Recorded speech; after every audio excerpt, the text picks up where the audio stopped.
Hola, ¿cómo están? Mi nombre es Alejandro Laviaga. Hoy tenemos la clase de forma asincrónica de nomenclaturas en psicofarmacología en el marco de la maestría en psiconeurofarmacología aplicada.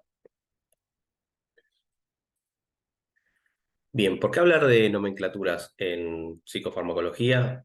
Básicamente porque tenemos, a mi modo de ver, tres grandes problemas en la psiquiatría actual. De los principios uno de los principales problemas es que hace tiempo que no se ven o no se logran avances o cambios significativos, ya sea en el campo de la psicofarmacología. Otro es que, se viene arrastrando, existe una poca comprensión, digamos, de los mecanismos y de la neurobiología que subyacen a todos los trastornos mentales. Y otro, y derivado del anterior, es que en líneas generales, en la clínica o en la práctica diaria, nos manejamos con diagnósticos que son descriptivos y sindromáticos. Bien, digamos, esta es una de las primeras inquietudes, digamos, si desarrollar nuestras investigaciones a partir de un enfoque sindómico no será parte que nos impide el progreso, tanto en desarrollar nuevos psicofármacos, como también para describir los distintos mecanismos de acción o describir la neurobiología de estos trastornos que nosotros estamos estudiando. Es por eso que me gustaría hacer un contrapunto, en principio, en cómo se fue modificando a través del tiempo la noción que tenemos de los distintos diagnósticos y cómo se hace mucho énfasis en que permanentemente se están actualizando, tratando de actualizar los manuales diagnósticos que nosotros ahora estamos utilizando, o deberíamos utilizar, es el DSM-5, pero pasar por 5 versiones previas. También el CIE-10 se va actualizando, teniendo cada vez más el ojo puesto en afinar los diagnósticos, aunque siguen siendo puramente descriptivos y sindromáticos. Como ejemplo también, la APA sacó hace unos años otra forma de clasificar a los trastornos mentales, se llama RDoC, y busca sistematizar y armar un sistema de clasificación que sea científicamente más sólido, digamos, para poder, o más que nada para fines de investigación y poder alcanzar de esta manera o disminuir la heterogeneidad que habría en la cantidad de, digamos, de investigaciones dependiendo de los diagnósticos que van modificándose con el DSM-5.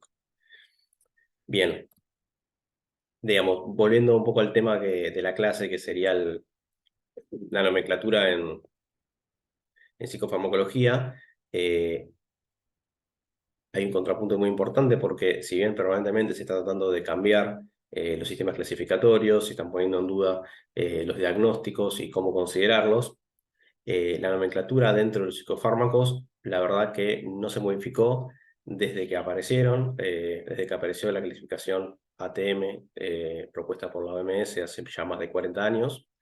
Y básicamente los nombres de los psicofármacos que manejamos actualmente se dieron en el momento en que se descubrieron, donde básicamente se los bautizó con eh, el anti de la patología donde se descubrieron que tenía mayor eficacia o efecto. ¿Sí? En la clasificación ATM, que significa anatómica, terapéutica eh, y química, en inglés, digamos, se dividen a todos los fármacos, y en especial los psicofármacos, en una primera estructura que sería la anatómica. En el caso de los psicofármacos pertenecerían al sistema nervioso. Una terapéutica donde se dividen dependiendo su indicación terapéutica, y por último, a su estructura química, como vamos a ver más adelante, por ejemplo, los antidepresivos tricíclicos. Es por eso que en esta clasificación nosotros tenemos, como ya vemos, los antidepresivos, antipsicóticos, ansiolíticos, estabilizadores del ánimo, hipnóticos, sedantes y psicoestimulantes.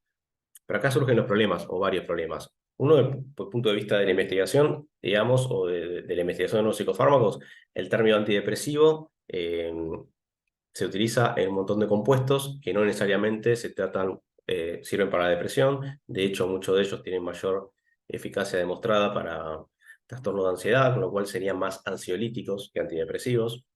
Los antipsicóticos no solamente se tratan en trastornos psicóticos, ya sean agudos o crónicos, se dan también en distintas fases eh, de trastorno bipolar y también en otros trastornos mentales. Lo mismo pasa con los ansiolíticos. Los estabilizadores del ánimo o antirrecurrenciales directamente no tienen validez científica como nombre, y así pasa con el resto de las denominaciones. Como le venía diciendo, estas clasificaciones tienen el problema, primero, desde el punto de vista de la investigación, que hace que se confundan y pone distintas trabas para que se puedan desarrollar.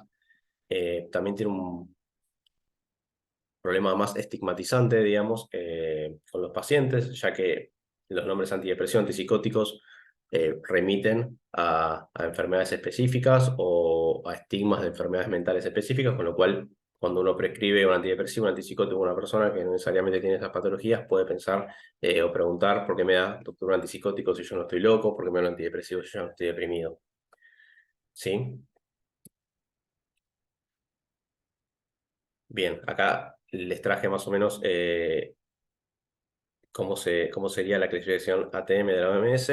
Por ejemplo, dentro de grupos, digamos, la categoría A sería el sistema nervioso, por ejemplo, los antidepresivos. En indicaciones terapéuticas sería el grupo de los psicoanalépticos, ¿sí? Y entre otros aparecen los antidepresivos.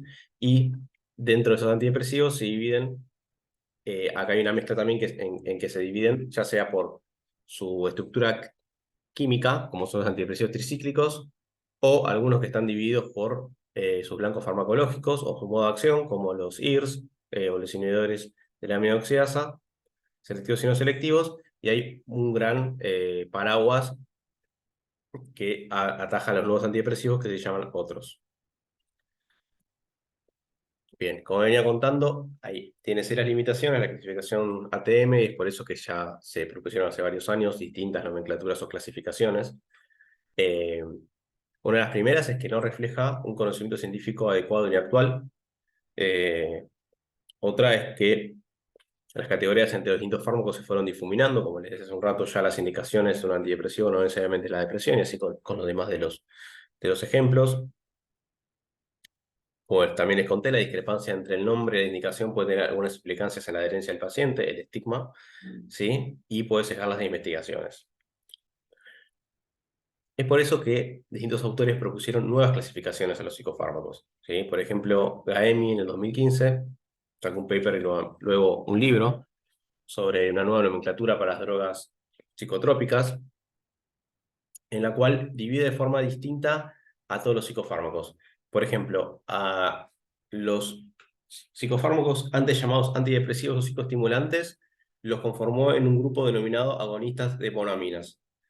¿Sí? Y este grupo, o el primer grupo agonista de monaminas, se basa en que la eficacia de clínica abarca todos los signos depresivos y ansiosos, el trastorno por déficit de atención con hiperactividad, y generalmente el mecanismo de acción o sus actividades la desarrollan por aumento de la actividad de la dopamina, de la noradrenalina o de la serotonina. El segundo grupo se llama bloqueantes de dopamina y era el que tradicionalmente fue llamado como antipsicóticos, ¿sí? Tienen eficacia clínica en psicosis y en manía y desarrollan sus acciones a través de los bloqueos de los receptores dopaminérgicos.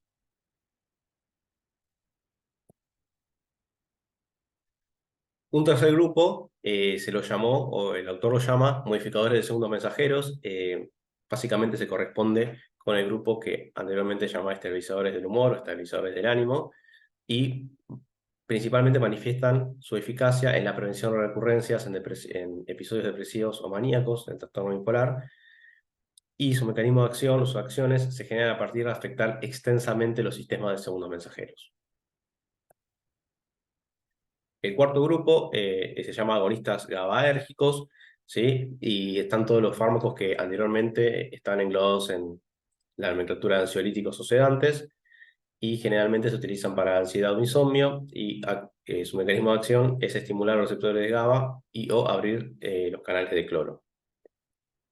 Y por último, había otro grupo, otro gran grupo de otros, ¿sí? Donde tienen eficacia clínica en ansiedad o insomnio, y los mecanismos de acción suelen ser antihistamínicos, antagonistas adrenérgicos o agonistas de melatonina. Bien, ¿y cómo quedarían entonces conformados el resto de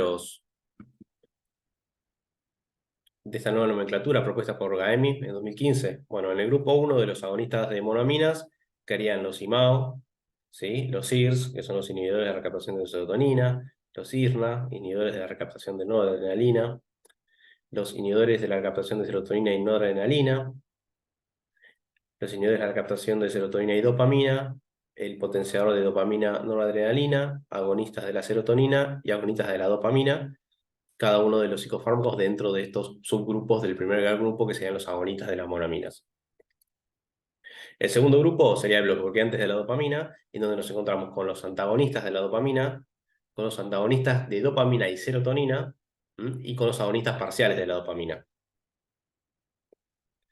En el tercer grupo de los modificadores de segundos mensajeros, tenemos los modificadores directos de segundo mensajero, y acá tenemos litio, ácido valproico, carbamazepina, y otros, como el bloqueante de glutamato, que es la motrigina. Este grupo era el que antiguamente, bueno, se sigue denominando, pero en la nomenclatura que proponen superar se llama estabilizadores del ánimo. Y por último, el grupo de agonistas GABAérgicos de otras clases, donde tenemos los agonistas GABAérgicos propiamente dichos y otros como antihistamínicos, agonistas adrenérgicos, agonistas metalonérgicos. Bien, hasta ahí la nomenclatura que propuso Gaemi en 2015. Ahora vamos a ver una nueva nomenclatura que ya tiene unos años, ¿sí? Básicamente surgió un consenso entre distintos colegios, como el Colegio Europeo, Americano, Asiático, Internacional de Neuropsicofarmacología y la Unión Internacional de Farmacología Básica y Clínica, en que ponen una nueva mirada sobre la clasificación de los psicofármacos y se llama nomenclatura basada en neurociencia, ¿sí? En los últimos años, todas las revistas para publicar papers o estudios piden que la primera vez que se utiliza un psicofármaco se ponga al lado la familia que pertenece tradicionalmente y entre paréntesis la nueva modificación o la nueva nomenclatura NBN o basada en neurociencias. Bien, básicamente la estructura de la nomenclatura basada en neurociencias se divide en dos. Primero, va a haber 10 dominios farmacológicos que están descriptos y 9 modos de acción, y a través del interjuego entre los distintos dominios farmacológicos y los distintos modos de acción que tenga cada una de los psicofármacos, van a clasificarse eh, entre ellos. Por ejemplo, dominios farmacológicos van a ser, bueno, digamos, la acetilcolina, la dopamina, el GABA, el glutamato, la histamina, la melatonina, la noradrenalina, los opioides, la orexina y la serotonina. Y dentro de los modos de acción tenemos ser agonista de un receptor, ser agonista parcial de un receptor, ser antagonista de un receptor, inhibir la recaptación, ser liberador de neurotransmisores, ser inhibidor de una enzima, ser modulador de una enzima, ser bloqueante de un canal o ser modulador alostérico positivo. Bien. Entonces, a partir de estos 10 dominios farmacológicos y estos nuevos modos de acción, los psicofármacos se pueden dividir en que su función o su mecanismo de acción va a ser selectivo, multifuncional o multimodal. Son selectivos aquellos que actúan solamente en un dominio farmacológico, ¿sí? Van a ser multifuncionales aquellos que actúan en más de uno de los dominios farmacológicos. Y se va a reservar el nombre de multimodal a aquellos que actúan con más de un modo de acción, ¿sí? Para ser selectivo y multifuncional, la diferencia va a ser en actuar sobre uno o más de los dominios farmacológicos, pero siempre van a respetar utilizando un modo de acción. En cambio, ya cuando utilizan más de un modo de acción, se lo llama multimodal.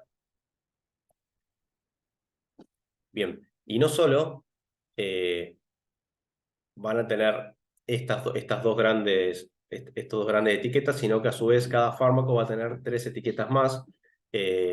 La tercera va a ser la indicación aprobada, que lo que va a hacer es enumerar las indicaciones reconocidas por los diferentes organismos reguladores, ¿sí? Principalmente la FDA y también los de la Unión Europea. Otras etiquetas que vienen por debajo va a ser la eficacia y los efectos adversos, ¿sí?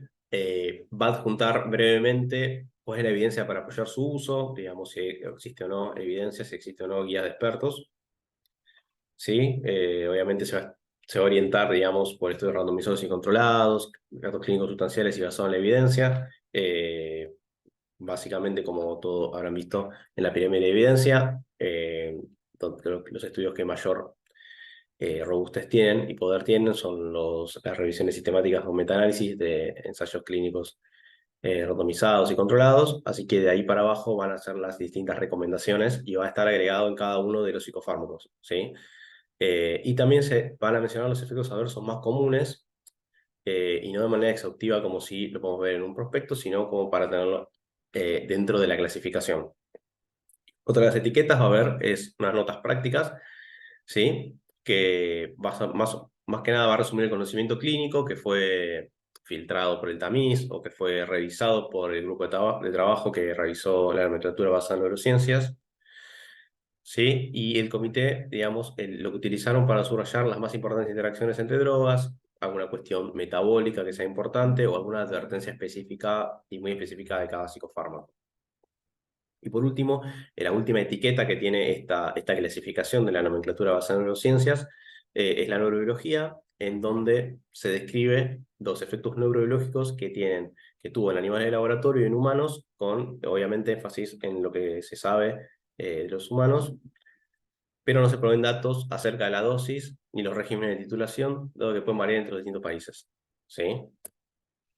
Y por último, los quiero invitar, si quieren, ahí no existe una aplicación que es de la nomenclatura basada en neurociencias número 3. También está la AIC, que es de adolescentes y niños, en donde uno puede buscar el fármaco que quiera, y acá abajo, como el nombre, van a estar todas las 5 etiquetas, digamos, el nombre del psicofármaco que están buscando, cuál es el dominio farmacológico donde actúan, cuál es el modo de acción que va a definir si va a ser selectivo, si va a ser multifuncional o multimodal, y luego las indicaciones aprobadas, la eficacia, los efectos adversos, y por último, algo de neurobiología y notas prácticas de los grupos de tareas que hicieron esta nomenclatura. Espero que les haya gustado la clase, que haya podido entender un poco de las nuevas nomenclaturas y les agradezco por su atención. Cualquier duda que tengan en cuanto a la materia o en cuanto a esta clase en particular, me pueden mandar un mail que yo les voy a contestar. Saludos.